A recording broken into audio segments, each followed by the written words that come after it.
sinalizava para a pessoa que estava conduzindo a reunião. Nada. Porque não representava, que parece que não está presente, não representa para nós. Que nós somos o máximo. Nós é que conhecemos, né? Nós é que sabemos tudo. E não é assim. Claro que não é assim.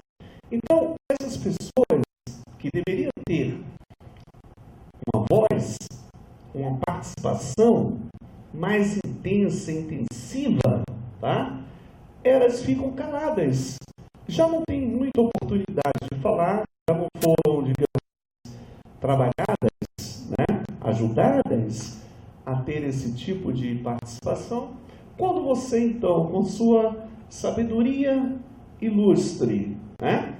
O seu discernimento, a sua condição acadêmica e excepcional se faz presente, então aquela comunidade ela fica escudada, ela fica esquecida, ela se protege, ela encolhe, né? E a participação é muito pouca. Então, eu tenho tentado esse tempo todo, gente, deixa o pessoal falar, deixa eu falar, dá a palavra para eles. Vamos ver o que eles têm a dizer. Nós temos muito mais para aprender do que trazer para eles alguma informação que venha a transformar a vida daquelas pessoas. Isso me preocupa muito.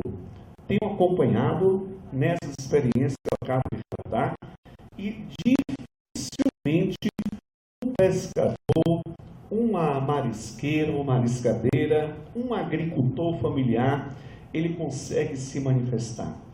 Ele está tímido, né? Ele não está motivado, ele não se sente presente naquela reunião de criar alguma coisa relacionada com a metodologia, mas não é nada que venha engessar, que é apenas um norte, são orientações que poderá facilitar todo esse processo, né, de implementação, até implementação do turismo de base comunitário em uma comunidade, se assim ela deseja, né? Se assim ela deseja, porque normalmente somos nós que desejamos, né?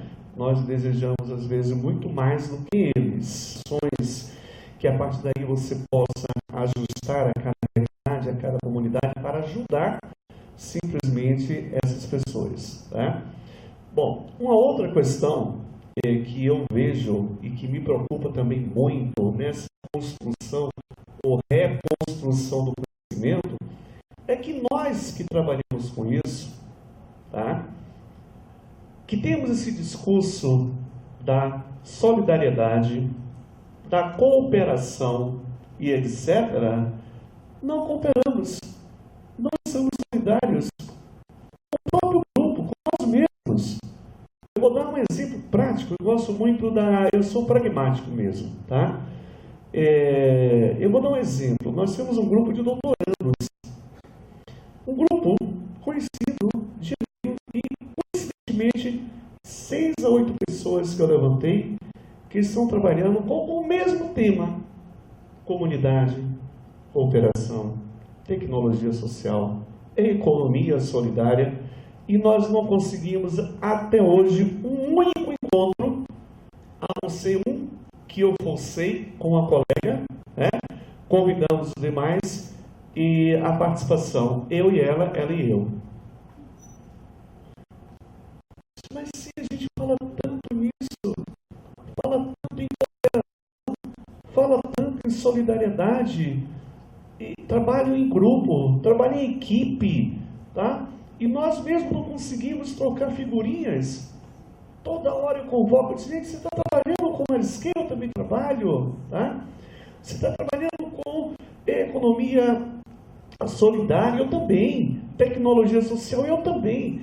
Vamos trocar ideias, trocar experiências, vamos fortalecer esse grupo. E assim, para terminar, teria muita coisa aqui para a gente discutir, mas eu quero deixar só essas questões para a gente refletir um pouco. Eu acho fantástico esse tipo de encontro, né? uma manifestação como essa, porque dá a oportunidade de a gente conhecer pessoas, trocar ideias, etc. e tal, já que na prática, no dia a dia, nós não conseguimos, né? Então, esse é um outro questionamento que eu tenho e que me preocupa muito. Eu estava há pouco conversando com o Alberto, professor Alberto, e dizia da minha decepção, por exemplo, quando eu mando uma comunicação para alguma comunidade que trabalha com turismo de base comunitária, etc., não tem retorno. E-mail, por exemplo, não funciona. Então, hoje é uma coisa moderna, e-mail, não sei o que lá, não funciona. Posso dizer que não funciona, tá?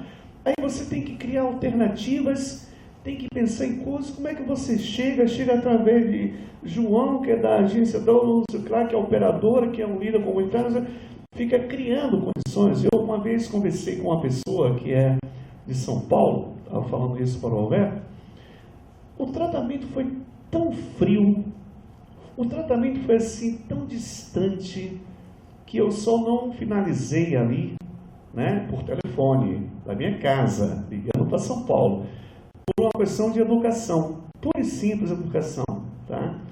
Porque isso eu aprendi em casa, em família. E ela, porque na academia, os professores, não sei o que lá e tal, falam isso, falam aquilo, mas quem entende sou eu. Eu é que entendo, eu é que posso falar sobre turismo de base comunitária. Olha só, que maravilha, então, e é a senhora mesmo que eu estou procurando, né? E aí, quando eu começava, ela ia cortando, não ia falando nada, absolutamente nada. Então, existe assim essa coisa de uma guarda, uma proteção do conhecimento que você tem, que eu ainda não consigo ver qual é realmente a colaboração que nós estamos fazendo quando nós guardamos, quando nós colocamos nas caixinhas, né, o nosso conhecimento e não compartilhamos e não participamos de uma doação, de uma integração, enfim, quando ficamos para nós essas informações. Eu acho assim terrível isso, em se tratando de uma prática onde a palavra é solidariedade, a cooperação, etc, etc. Tá? Então, acho que já falei demais. Só quero mais uma vez agradecer a oportunidade e acho que é importante deixar um tempo para um debate, para algumas perguntas e tal, e agradecer a todos por terem aqui a paciência de estarem presentes e me escutando. Obrigado. Hein?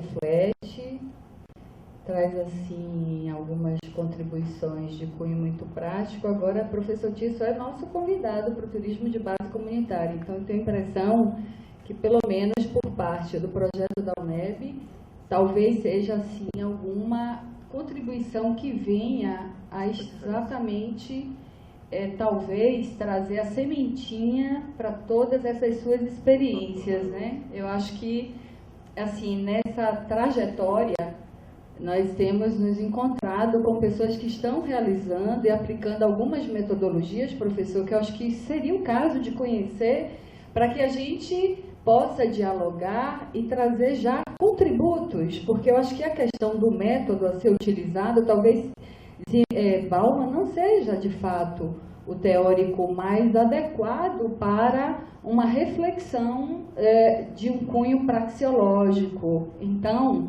acho que criarmos espaços para trocas e diálogos seja muito importante. Ontem nós tivemos uma mesa aqui em que Rosinha, da Rede Tucum, falou de experiências positivas, não é?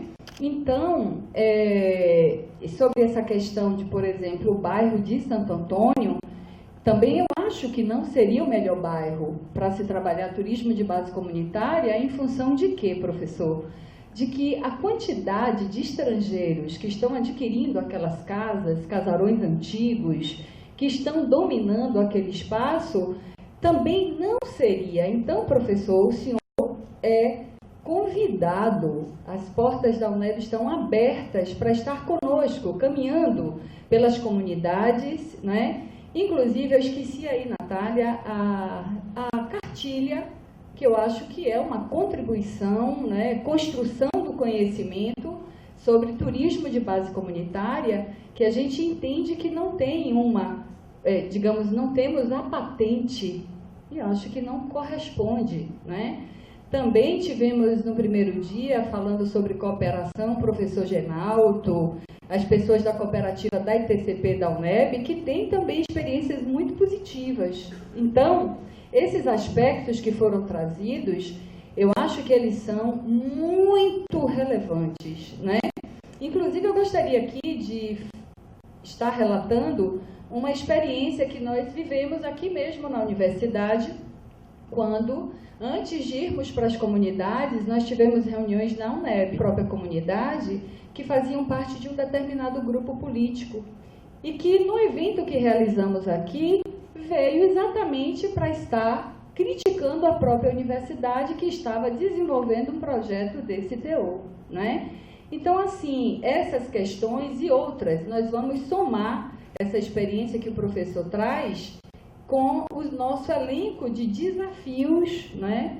E outro aspecto também é que Alberto vem assessorando aí o trabalho da Estrela no Brasil, a Estrela Community, e eles são estrangeiros e conseguiram, de alguma forma, trabalhar já com os projetos sociais existentes, e as comunidades estão caminhando com a elaboração de alguns tours comunitários que, inclusive, nós estamos oferecendo para que as pessoas visitem no Uruguai, na Fazenda Grande do Retiro, em plataforma, e o mais novo roteiro, que é o roteiro da Mata Escura. Então, todos são convidados para, né, conhecer um pouco do que essas comunidades, e são tours organizados por elas próprias, tá?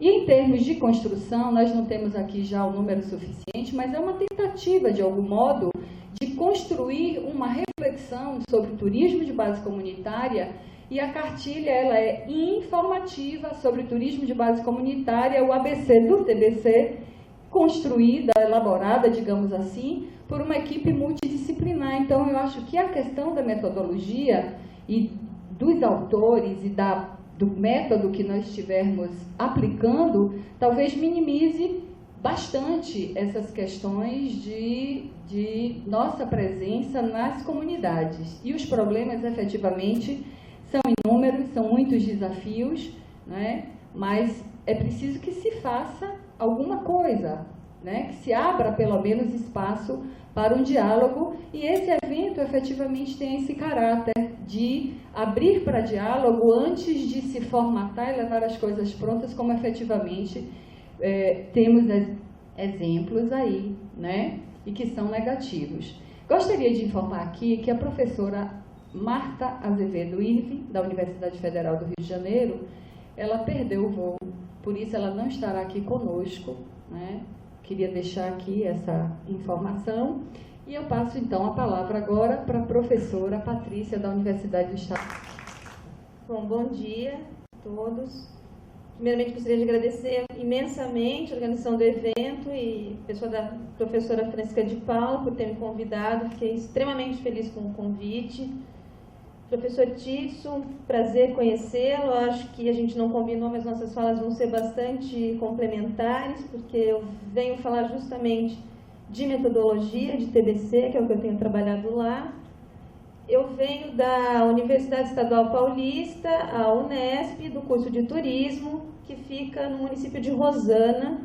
Acredito que ninguém tenha ouvido falar aqui de Rosana. É no extremo oeste do estado de São Paulo, lá na divisa com Mato Grosso do Sul e Paraná, na região do Pontal do Paranapanema, que é aí, alguns já devem ter ouvido falar, porque é onde os conflitos fundiários são bastante intensos e onde estão concentrados a maioria dos assentamentos rurais do estado de São Paulo, é justamente onde fica o curso de turismo da Unesp. E esses eventos de TBC acho que são fundamentais, eu pelo menos lá me sinto muito isolada, eu sou a única professora do curso que trabalha com isso. Em eventos conheci o Alberto e a gente descobre por e-mail, né, Alberto, que a gente tem muitas afinidades, inclusive metodológicas, com o que eu vou falar aqui, pelo nosso perfil profissional. Eu também fui analista de desenvolvimento agrário da Fundação Instituto de Terras do Estado de São Paulo, que é quem presta assistência técnica nos assentamentos e nos quilombos de São Paulo, e essa afinidade com o Alberto por ele ser ou ter sido do INCRA, não sei se ainda está lá, do INCRA. Então a gente tem uma produção, embora à distância, e a hora que a gente se encontra, às vezes pelos outros, a gente descobre que a gente tem pensado na mesma direção. E hoje eu vejo essa mesa com esse título, né, Universidade, TBC, Universidade de Reconstrução do Conhecimento. Eu tinha visto um re, que eu fui corrigir no meu, eu sugeriria, Francisco, que você colocasse mais um re nesse título também, de reconstrução do reconhecimento também, que eu acho que é isso que a gente faz, ficam à margem da sociedade, dentro ainda.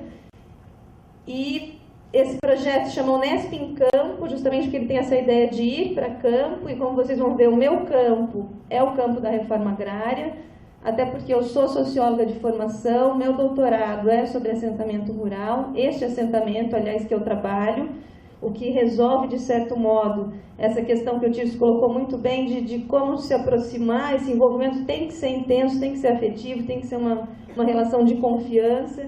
Então, eu começo justamente num assentamento que eu tinha trabalhado como analista, feito minha tese de doutorado, e quando eu volto para a Unesp como professora, o meu trabalho de extensão universitária começa justamente com um grupo de mulheres que eu já tinha toda uma afinidade, já tinha trabalhado uns 5 anos com essas pessoas, o que eu acho que foi fundamental para que o projeto desse certo. Antes de começar a falar do projeto, Daniel, pode mudar, obrigada. Eu queria falar um pouquinho só dessa questão do papel da universidade. Primeiro, processo de extensão, mas aí já me vinha sempre para trabalhar com o turismo de base comunitário, o mesmo incômodo que o Tirso relatou aqui, que, primeiramente, a palavra extensão é inadequada para isso. Aí eu vou beber aonde, justamente, no maior pedagogo que falou disso, que é Paulo Freire. Então, parto para a discussão do Freire. Daniel, pode mudar, por favor, o slide. Para a discussão do Paulo Freire, numa obra dele que chama Extensão ou Comunicação. Pede que a educação como prática de liberdade, conhecimento, e não apenas a transmissão dos mesmos. Que é aquilo que o Tirso falou, aquele professor, doutor, que acha que sabe tudo e chega lá para ensinar aquela comunidade a fazer alguma coisa.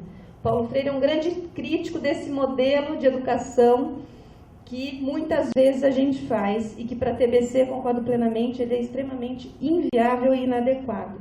Talvez por isso até sejamos tão poucos professores nessa área ainda, porque isso pressupõe uma mudança de postura do docente no país que talvez poucos consigam mudar e alterar a sua maneira de trabalhar com a comunidade local. Nas palavras de Paulo Freire, poder-se-ia dizer que a extensão não é isso, que a extensão é educativa. E é por isso que a primeira reflexão crítica desse estudo, ou seja, do estudo do livro Extensão ou Comunicação, vem incidindo sobre o conceito mesmo de extensão, sobre seu campo associativo de significação. Desta análise se depreende claramente que o conceito de extensão não corresponde a um que fazer educativo libertador. Freire não recusa que haja transmissão de conhecimento. Todavia, ela é apenas uma parte desse processo de educação como prática da liberdade. As ideias de educadores educandos e educandos educadores esclarecem a existência necessária de um processo de comunicação entre os dois lados envolvidos nesse processo. De acordo com as ideias do Paulo Freire, justamente por ser tarefa fundamental do extensionista educar e educar-se, ou seja, você não só ensina, mas você também aprende muito durante esse processo. Aliás, na minha experiência prática, eu tenho certeza que eu aprendo muito mais do que eu ensino com essas comunidades. E ele recusa, então, a palavra porque diz que, como educador, se recusa à domesticação dos homens. Sua tarefa corresponderia, portanto, muito mais ao conceito de comunicação do que ao de extensão.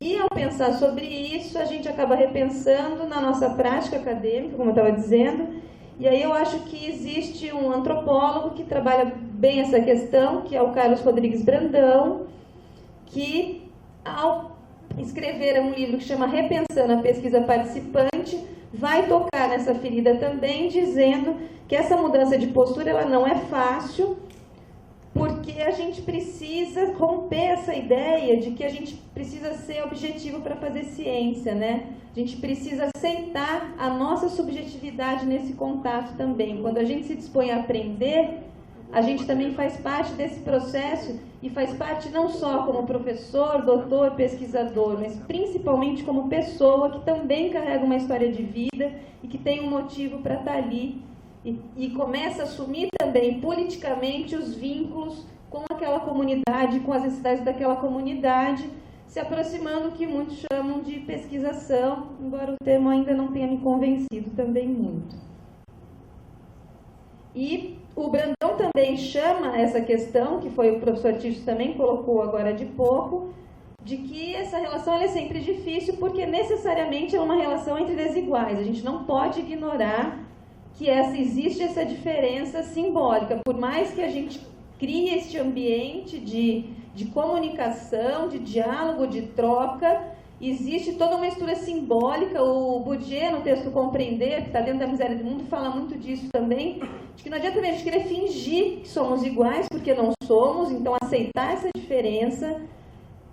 Não adianta querer ser, vou me vestir igual, vou ser assim, não é isso, não, a ideia não é essa, é você se abrir e respeitar as diferenças e produzir e fazer com que essa diferença se some para construir uma coisa diferente. Que se Deus quiser, não vai ser nem o que o pesquisador quis e nem só o que a comunidade tinha no começo, vai ser justamente a fusão dessas vontades que vão ser construídas.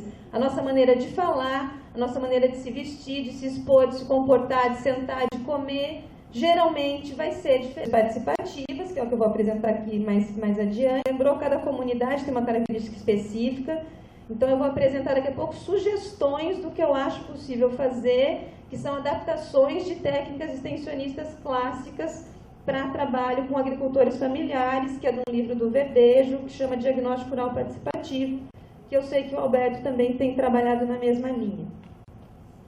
O projeto surge, só um pouquinho, Daniel, ali. A minha parte de pesquisa são atividades não agrícolas em geral, não só turismo, porque o turismo entra ali.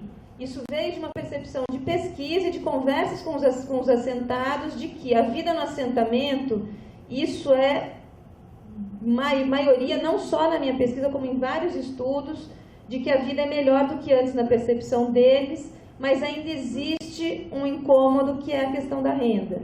Então a gente tem que lembrar que é um campo que não é o campo de antigamente, é um campo que hoje o dinheiro mensal é necessário, é um campo que tem o transporte, tem o acesso, que paga energia, e as pessoas já vivenciaram a cidade, então elas querem também ter acesso ao lazer, o que a cidade tem de bom, e a reforma agrária, por melhor que seja a diferença de uma vida na pobreza na cidade ou mesmo no campo, ainda tem esse problema da renda. Então eu trago uma discussão que já vem acontecendo fora dos assentamentos, com as atividades não agrícolas, para entender os assentamentos. E dentro do não agrícola aparece a questão do turismo.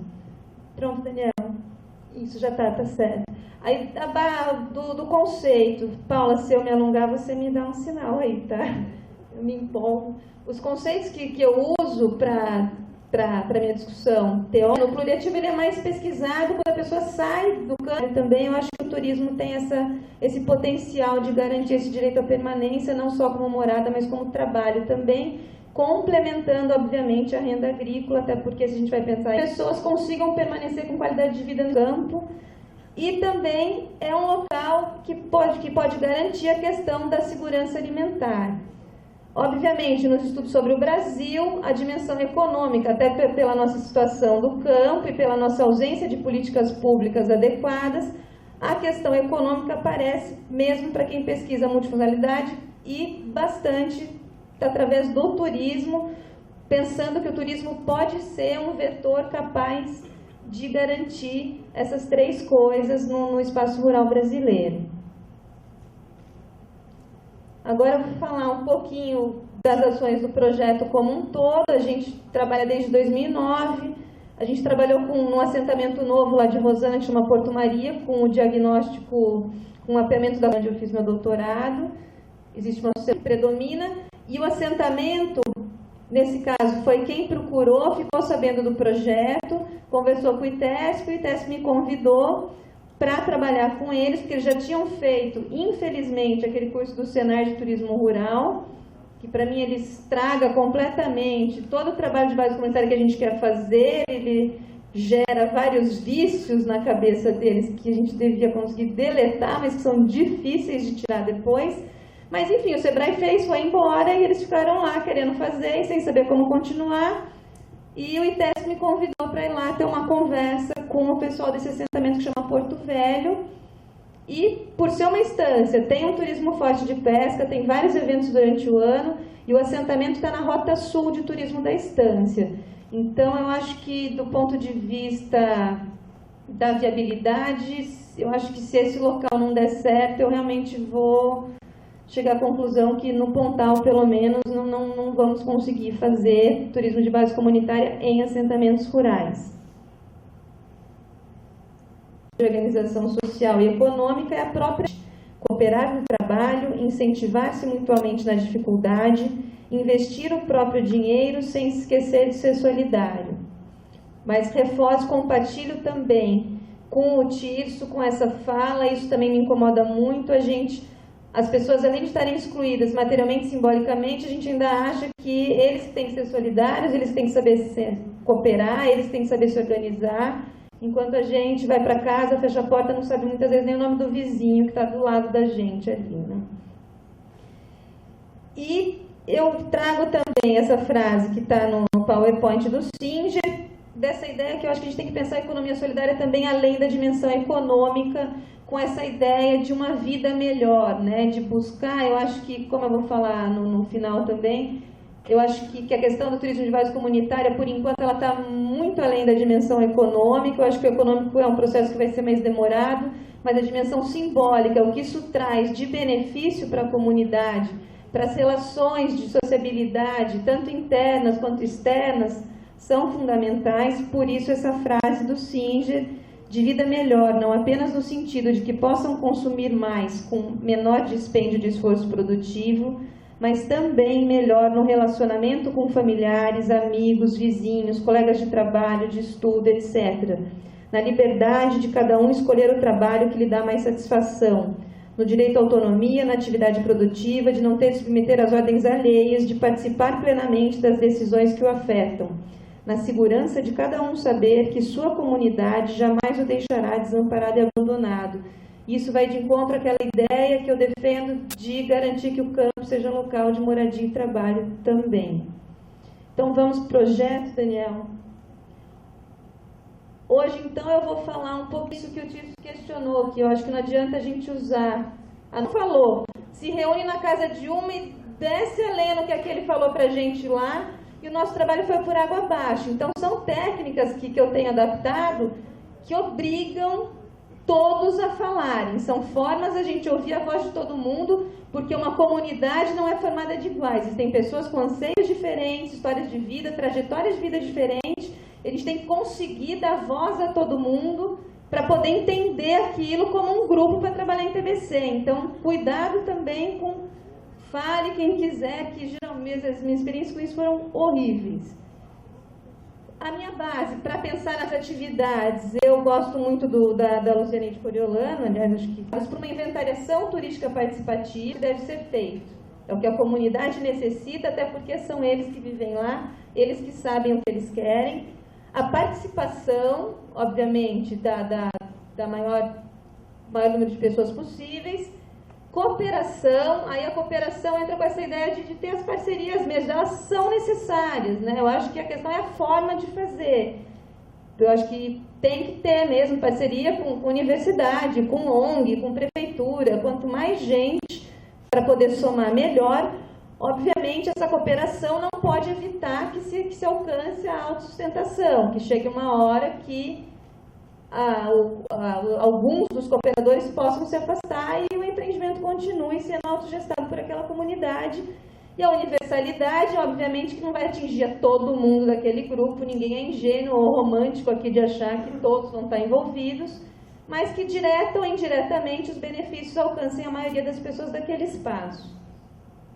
Então, a primeira coisa foi, depois que chamaram daquela história, foi no dia que teve o ato da Margarida lá em Brasília. Levei também todos os alunos comigo até Epitácio, que dá 200 quilômetros, de construir o conceito de turismo. Porque me interessava saber o que a gente quer que apareça, porque a gente cortar só coisas que a gente imagina, você já está também estragando a atividade. E é muito interessante, porque aquelas coisas que a gente recorta, vamos pôr isso por pôr, geralmente são as que eles pegam mesmo e se identificam e colocam. Então, nesse dia a gente levou mais de 300 recortes, as pessoas faziam uma roda em volta, lá na parede eu tinha colocado um papel pardo, escrito turismo no meio, depois em roda, cada um é orientado a pegar a figura que mais representa o que é turismo para ele, depois que todo mundo pegou com calma, aí vai, senta, cada um vai, um por vez lá à frente, cola a figura e explica por que aquela figura. Obviamente a gente sempre tem um apoio que está anotando essas palavras que aparecem para a gente analisar depois. E depois, no final, a gente consegue fechar com eles uma visão do que eles pensaram. Nesse dia, apareceu muito a questão ambiental. A imagem está ruim, mas tinha muita coisa porque eles têm o rio que banham lá, e o cruzamento do Santo Anastácio com o Paraná dentro do assentamento.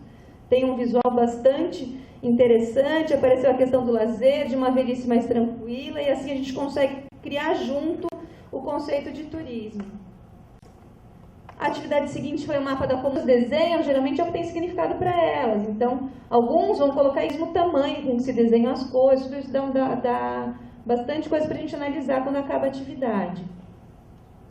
Obviamente, se a gente estava lá, a gente não ia sair para almoçar na cidade, eles ainda não recebem visitas, mas a gente pediu que fizessem o almoço, a gente serviram lá pratos típicos do local, o escondidinho, a galinha caipira, e foi onde foi pedido a eles, que a gente acabou indo no lote da liderança do local, dos vizinhos. Mais interessante porque é o momento que a gente vai caminhando e eles vão mostrando o que eles falaram lá no mapa, o que eles mostraram lá quando eles definiram o turismo. Eles falam, tá vendo? Quando eu desenhei era isso aqui, olha que bonito é o que eu desenhei. Então a gente anda com eles pelo assentamento um pouquinho.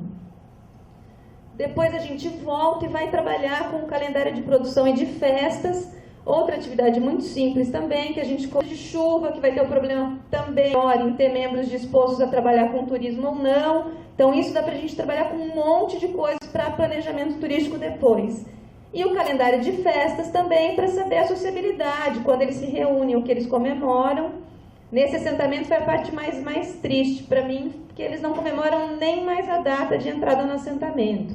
A comunidade acabou perdendo esse vínculo que precisa ser resgatado se quiser trabalhar com turismo de base comunitária. Pessoalmente, em duplas, a gente dividiu a equipe. Agora a gente está na terceira etapa, que é trabalhar com os sonhos, as cidades, se levantar o que vai precisar. Então a gente tem criado folders, imaginando como poderia ser, o que eles manifestaram querer para a gente, para cada lote, para voltar lá e partir para a segunda etapa agora em como fechar aqui, que eu acho que já me estendi demais. Eu queria só reforçar isso, que eu acho que o dinheiro pode ser que venha um dia da maneira adequada, para quem está aqui de alguma comunidade que trabalha com isso, mas eu acho que a gente tem que valorizar as pessoas quase invisíveis, Como diz a Vera Silvacelli, a riqueza cultural que eles tinham, ficava aquilo só para a gente, Então acho que o turismo é uma forma de divulgar também que existem outras maneiras de ver dentro da nossa sociedade que a gente desconhece, e que são bonitas de ver, que existe toda uma cultura, uma gastronomia diferenciada ali, existe toda uma rede familiar de apoio que a gente não costuma mais ver na cidade, a não ser nas periferias. Obviamente, é uma discussão que ainda está em andamento. Eu espero, com o Alberto, com a Francisca, encontrar parceiros para parar de falar sozinha lá, meio autista, eu comigo mesma lá em Rosana.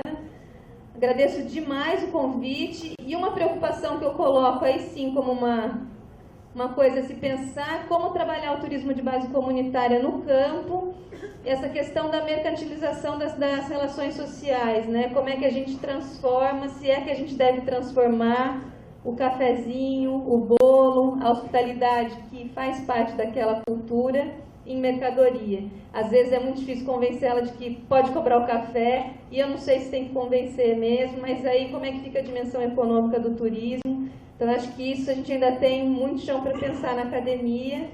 Muito obrigada, gente, de novo, desculpa se eu falei demais. Não tenho palavras, obviamente, eles não se conheciam, mas é como se, olha, Tício, suas inquietações aqui, a gente está tentando por lá, E isso é que efetivamente enriquece todo esse encontro, e eu acho que agora vamos ouvir então as pessoas que estão. As perguntas poderão ser feitas por microfone. Eu acho que o microfone direto, né? O professor Tício está avisando aqui que ele precisará se ausentar, mas que ficará por mais quanto? 10 minutos. Aproveitem, né, para as intervenções de evento. Professor, o senhor comentou num ponto que eu achei fundamental, que foi a questão da educação. E eu queria que o senhor comentasse mais, porque eu não interpretei muito bem o comentário que o senhor fez. É porque eu acho importantíssimo levar em consideração essa parceria com a educação. Então, se o senhor puder comentar mais um pouco, eu lhe agradeço. Então, eu vou... A pergunta vai para os dois pesquisadores. Eu sou historiadora e trabalho no projeto do TBC do Cabula. E a questão é como a conscientização histórica está sendo trabalhada nas suas experiências, ou seja, como a história pode contribuir para o TBC e como o TBC tem contribuído para a conscientização histórica. A mesa, eu acho que o tema que mais me chama a atenção na abordagem de vocês tem a ver com a construção de sujeitos, a autonomia das pessoas e comunidades.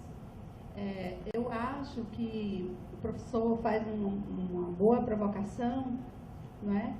E eu acho que a Patrícia ela vai responder exatamente com o Paulo Freire, que ele coloca a história o saber, né? Como que a educação popular ela ajuda as pessoas das comunidades, todo mundo, a se tornar sujeito do seu próprio negócio, do seu próprio projeto de vida. E como que, né, nesse trabalho popular que a gente tem baseado a partir do Paulo Freire, mas que a gente vai no dia a dia consolidando uma estratégia de participação popular, é fundamental para a sustentabilidade do turismo, para a sustentabilidade de qualquer outro projeto de vida. Obrigada. Então, assim, eu gostei muito da abordagem que você fez e eu ontem já tinha feito uma referência sobre isso. O conhecimento da realidade local e a valorização das histórias, das pessoas, dos saberes locais é fundamental para a construção do turismo comunitário. Então, me sinto muito contemplada na fala de vocês e estamos também, né, nessa caminhada construindo. Não tem uma coisa pronta, mas eu acho que a história a gente vai construindo e também aprendendo com ela e superando os desafios que estão colocados. Temos um grande problema que é a questão da comercialização. Eu acho que para nós lá no Ceará esse é um problema, porque todas as pessoas eram produtoras, são produtoras da pesca, do artesanato, da agricultura, e agora elas vão comercializar os seus produtos. Então, tem um grande desafio. Como não transformar a nossa vida em produto, né? Tudo vira comércio, que é a questão da sociedade capitalista, mas como é que nós vamos, por exemplo, temos um grande atrativo natural, e é aquele atrativo natural, para ele ser visitado, é preciso a comunidade pensar como vai ser a visitação, quantas pessoas podem visitar aquele lugar e quem vai orientar aquela visitação. Então, na hora que você pega o atrativo natural, ele vai virar a palavra é ruim, mas não tem outra ainda, a gente vai inventar, eu tenho certeza, o produto que vai ser apresentado para o visitante. E o visitante ele não vai comprar a natureza, ele não vai comprar o cafezinho, ele não vai comprar a história daquele lugar. Mas para que ele tenha condições de acessar aquele lugar, conhecer aquela história e provar aquele cafezinho, alguém vai ter que trabalhar, vai ter que estar à frente, e é isso que é vendido. Esse serviço que é vendido. Então, agora, é um debate difícil, a gente não avançou muito, mas eu tenho certeza que a gente não vai vender a nossa alma, que a gente não vai vender a nossa história, que a gente não vai vender a nossa vida com o turismo comunitário. Também a transversal, estamos assentados. Gostaria de saber mais ou menos assim, o assunto mais interessante que chamou a atenção da senhora. Qual o assunto mais interessante que todos assentados? que foi comentado entre a travessia transversal, a caminhada transversal. Gestão ambiental, também sustentabilidade, não tenho muita intimidade com isso não. E eu estou agora trabalhando com terra-sol, com turismo rural, na agricultura familiar, o tráfico. E eu estou, há pouco tempo, né, eu estou reconstruindo meus conceitos, é um tema muito novo, né, para mim.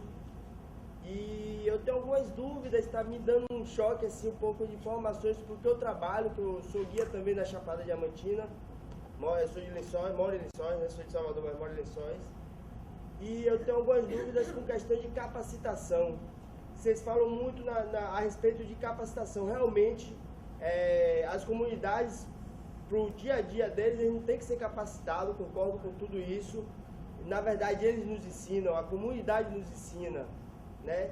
Só que quando a gente fala de turismo, a gente não tem como separar do visitante, né? Porque não existe turismo sem visitante. E existem algumas situações de segurança alimentar, gestão de segurança, que eu não vejo como não haver certas capacitações, né, para garantir a segurança do visitante, segurança alimentar, segurança em atividades como atividades de aventura que possam ser realizadas nas comunidades. E tudo tem que ter uma gestão de segurança, tem que ter gestão alimentar, questão ambiental. Quando a gente fala de sustentabilidade, tem a viabilidade econômica, né? Tem a equidade social e tem a questão do ambiente saudável. Então, para a gente manter um ambiente saudável, tem que haver capacitação para esse ambiente ser saudável. Então, realmente acredito também que essas formas de capacitação já fomentadas, já formadas, não sejam o ideal.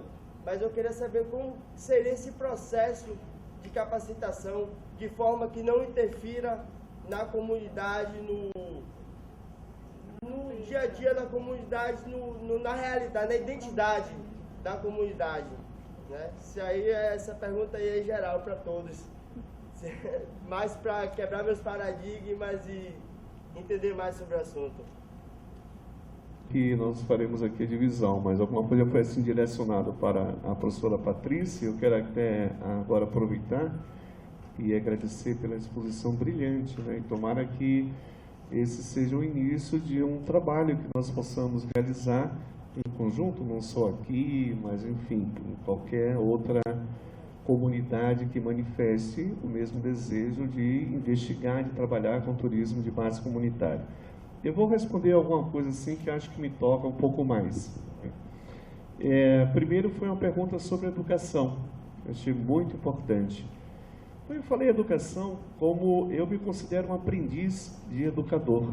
E há 30 e poucos anos que nós já trabalhamos, militando aí nessa questão da educação, e eu acho que é algo que não pode ser esquecido, né? Tem que ser realmente contemplado em qualquer projeto aqui no nosso país, principalmente quando nós estamos pensando em turismo de base comunitária. Tá? Claro que isso será discutido com a comunidade, né, para tentar identificar pelo menos quais são as necessidades, carências, expectativas que tem aquela comunidade com relação à educação. Tá? Eu lembro agora do Moacir Gadotti, e ele faz uma associação muito interessante entre a educação, a questão da educação participativa mesmo, e todo esse trabalho relacionado com tecnologia social, com economia solidária principalmente. É a praxis, que eles chamam pedagógica, né? No livro da praxis pedagógica, e onde mostra a importância de nós estarmos presentes na comunidade. Aí eu acho que é o grande papel, que é a grande colaboração que pode ter uma universidade, tá? De estar trabalhando com aquela comunidade no sentido de ampliar esses horizontes relacionados à educação. Não é para substituir, né, a escola, não é nada disso, mas que em cada projeto, se agora eu estou tentando lá com esse projeto que nós temos do Profrota Pesqueira, não só ficarmos naquela parte da capacitação, que é para o pescador aprender a sair em mar aberto, né, para pescar o tunídel, para ele aprender a... É um projeto de 10, 15 anos e que permaneça. Então eu acho essencial, até para desenvolver na própria comunidade, por exemplo, essa ideia de participação, né? E aí eu volto a insistir naquela questão que foi dita aqui, deixe ele falar, né? Fale quem quiser. Eu acho que tem que deixar de falar mesmo, e tem que falar quem quiser, né? Tem que estar aberto para nós. Precisamos aprender, precisamos escutar melhor essas pessoas. Normalmente, o que acontece é isso que a professora Patrícia falou muito bem, né? Quem se manifesta são aquelas pessoas já consideradas líderes daquela comunidade, ou que têm uma condição de uma fala melhor, ou que é mais desinibida, etc, etc. E com isso, nós vamos provocando também a condição de que aqueles que são mais tímidos, que acreditam que não sabe nada e sabe muito, né, que não venham a participar. Né? Eu acho que nós também contribuímos um pouco para isso. Tá? Então, estimular, trazer a educação para aquela comunidade permanente, de uma forma assim sistemática. Né? Eu acho que isso vai ajudar, inclusive nessa participação. Tá? É impressionante. Eu vou dar um exemplo aqui rápido, eu gosto dos exemplos. Né? Nós participamos de uma cooperativa onde todos os cooperados sabiam da existência do estatuto, né, das normas, do regimento da cooperativa. Sabiam da existência, mas eles não leram, eles não discutiram, eles não debateram. Com isso, o presidente da cooperativa, apesar de ser presidente da cooperativa, era muito autoritário, né? E muito esperto, com muito conhecimento, enfim, muita prática do cooperativismo durante muitos anos. O que ele fazia? Ele usou exatamente essa falta, né, de entendimento da participação dos cooperados para manipular e para fazer uma série de coisas. Ora, quando nós descobrimos, nós que estávamos assessorando essa cooperativa, chamamos os cooperados, tiramos cópias do regimento interno, das normas, enfim, tudo mais da cooperativa, e passamos com eles a discutir. Nossa, isso foi uma revolução na cooperativa, que até então eles não tinham percebido como eles estavam sendo manipulados. Então, isso eu considero também, né, parte da educação. Então, esse pessoal tem que estar presente, tá? Você tem que ajudar de todas as formas, porque às vezes você pensa que está tudo ali sendo conduzido de uma forma perfeita, tal, é o líder, tal, mas está muito mais usando tudo em benefício próprio do que da própria comunidade, da própria coletividade. Então, esse é um aspecto que eu destaco a educação como um componente que deve permanecer presente em todos os projetos. Não vamos alcançar efeitos assim, resultados imediatos, já foi dito aqui, tá? Mas é um trabalho persistente, com muita paciência, investigando, estudando muito, enfim, trocando ideias, informações. Eu acredito que depois de um tempo, essas comunidades elas vão ter um tipo ou um nível de participação muito mais interessante do que tem hoje, né? Bom, o que eu posso falar aqui? A questão da comercialização é realmente preocupante, né? Porque tudo que nós trabalhamos num sistema, né? Esse sistema hegemônico do capital e tal, e tudo transformamos, já sabemos isso, em mercadoria, tá? Então é difícil, como não fazer isso? Tá? Como não fazer? Como não vender a alma? Né? Só quando você participa de uma outra forma de economia. Né? Quando você tem uma alternativa àquela forma hegemônica, que é o caso da economia solidária, e por aí vai, né, a discussão. Mas realmente é uma questão para ser também trabalhada. Por quê? O que a gente percebe? É que normalmente a comunidade, ela não precisa disso, tá? Ela quer fazer bonito para o visitante, tá? E às vezes, fazer bonito para o visitante, ela acaba destruindo a própria identidade. Acaba destruindo tudo aquilo que é rico, que é belo nela, na comunidade, para se desfazer aqueles que chegam, né?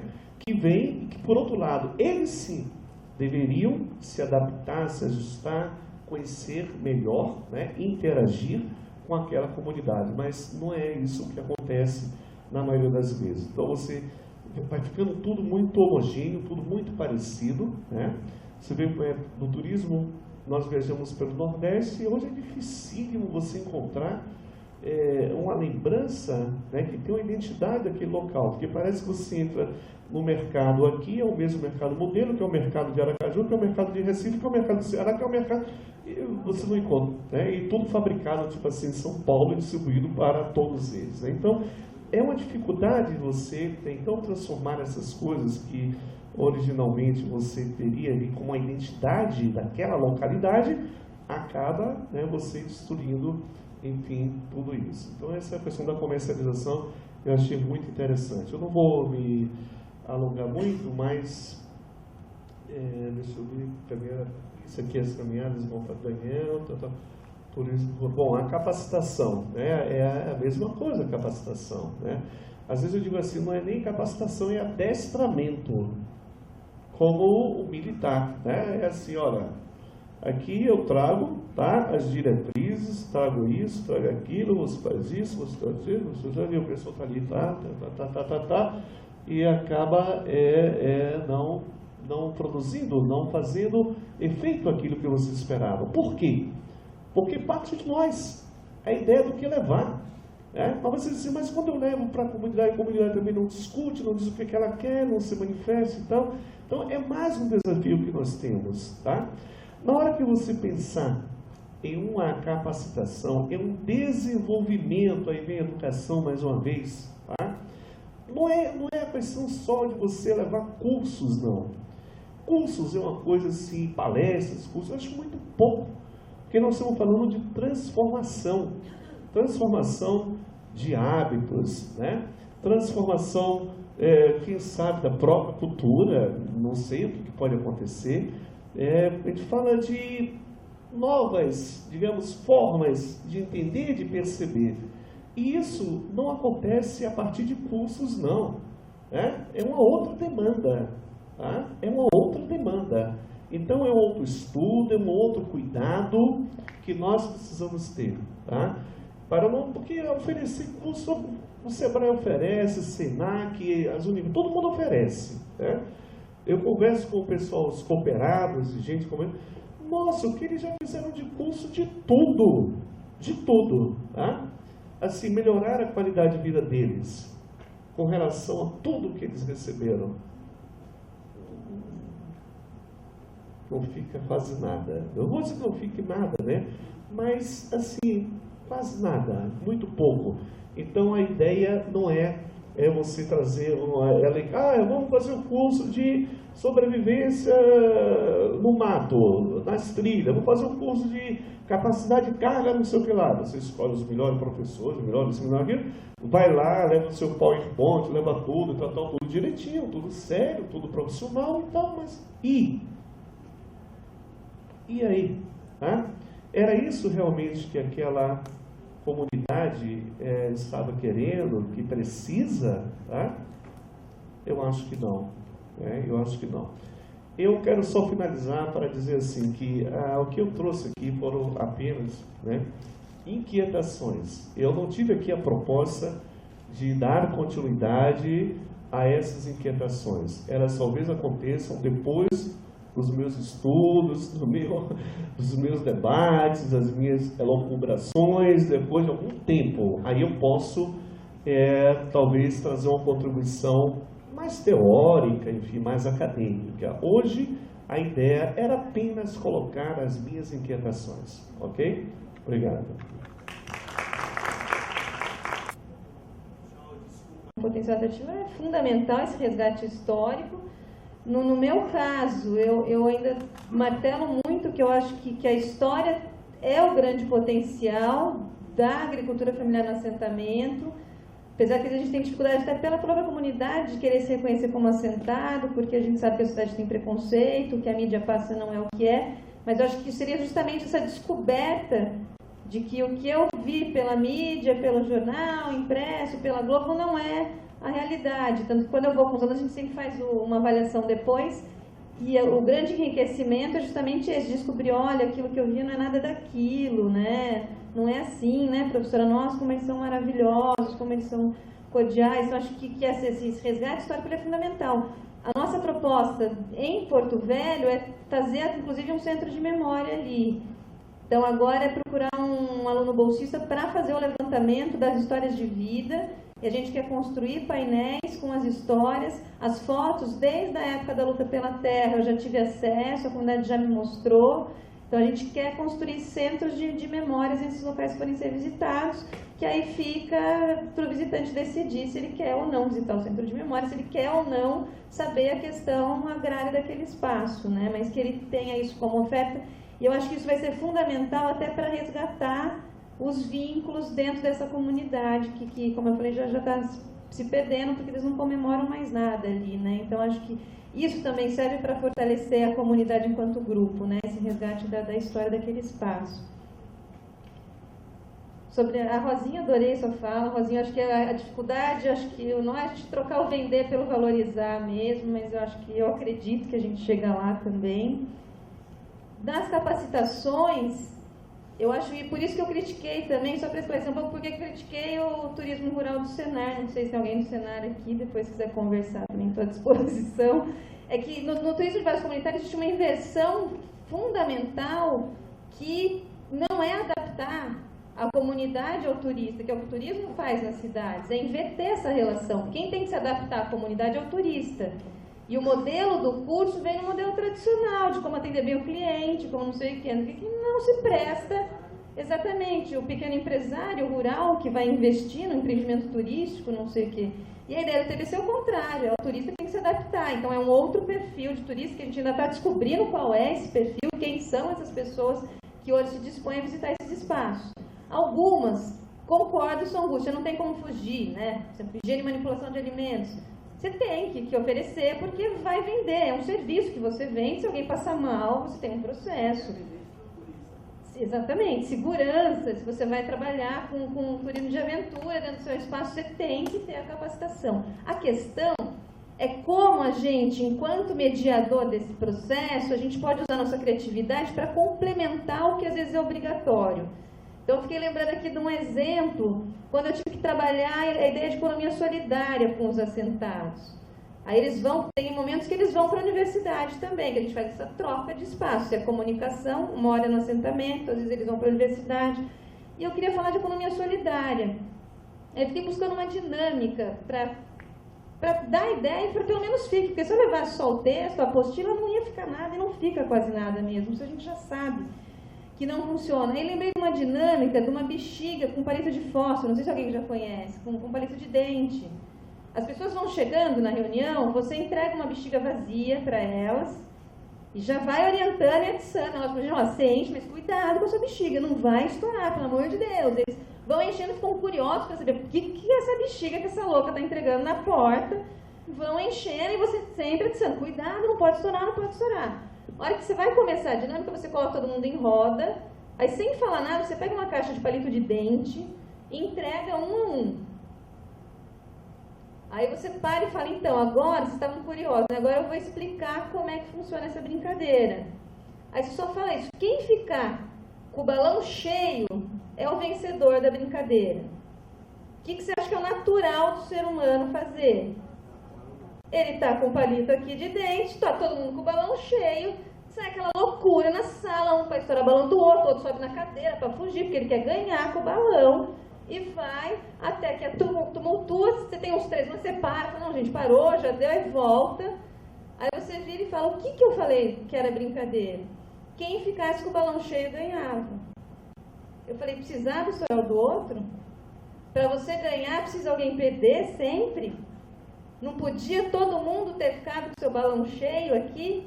Falei de economia solidária em 5 minutos, mais do que uma palestra de 2 horas ia resolver.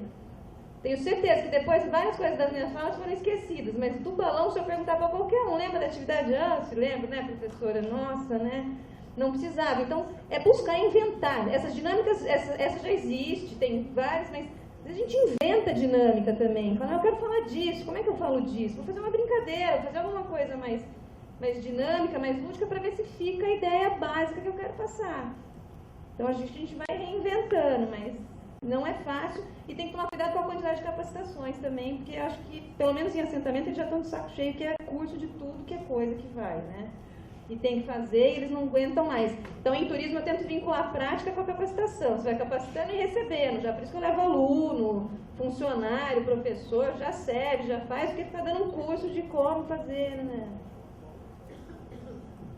E, deixa eu ver, tem mais alguma? Tem a da caminhada, que ele me perguntou. Na verdade, a caminhada bateu perfeitamente com a primeira atividade das fotos. Eles queriam me mostrar o rio. A beleza da paisagem, assim, muito valorizada por eles, uma valorização imensa do rio, do encontro dos rios. Ninguém quis levar a gente, por exemplo, para dentro da casa, para ver a casa, para ver tudo. A gente foi caminhar só em motos que tinham beira de rio. E a questão das compotas de doces, mas como elas já estavam organizadas lá onde eles fizeram o almoço, eles já tinham colocado uma estante com os doces, então eles queriam mostrar, olha, já tem um grupo de mulheres que faz doces, mas isso já estava mostrado. Na hora de sair, a questão da paisagem, assim, foi predominante. A gente andou bastante, estava muito sol, a gente tinha comido muito, né? Foi extremamente cansado, mas pelo menos é a questão da paisagem que eles têm muito forte ali. E eu acho que eu respondi todas, né? Se alguém lembrar, acho que foi isso. Bom, temos esta prata, placa JSO 0985. Não sinta vergonha não, será que ninguém vai olhar. Mas está impedido que muitos carros vão embora, está um engarrafamento aí fora. Repetindo, Fiesta Prata, placa GSO 09, a Patrícia, a Tícia,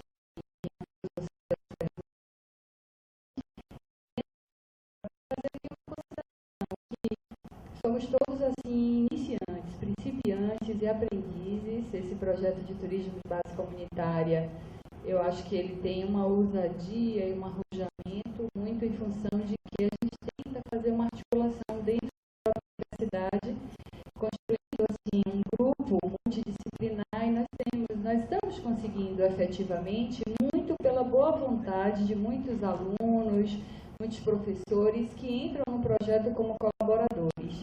Até porque os editais que tratam sobre